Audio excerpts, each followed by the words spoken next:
que c'est aussi, comme l'ont montré les diverses prises de parole précédentes, l'occasion d'exprimer aussi et de relayer la colère qu'il peut y avoir, colère totalement légitime des personnes en situation de handicap. Vous avez fait référence, chers collègues, à la loi de 2005. Qu'est-ce qui s'est passé depuis la loi de 2005 ?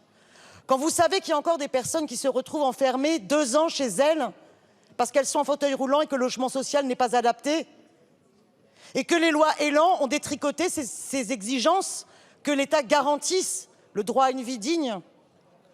Qu'est-ce que c'est que cette loi de 2005 ? Où est-ce qu'on en est aujourd'hui quand on voit que pas mal de personnes devraient être en situation de se voir proposer un poste de travail adapté et qu'elles se retrouvent privées de travail, non pas parce qu'elles ne peuvent pas travailler, mais parce que la société est incapable, dans le privé mais aussi dans le public, de garantir ce droit à une vie digne.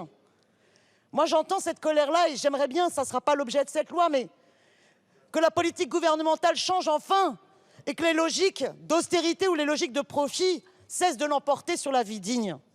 Alors oui, ces amendements sont loin de toutes ces préoccupations-là, mais vous connaissez mon attachement à ce droit à l'aide à mourir et d'avoir une fin de vie digne.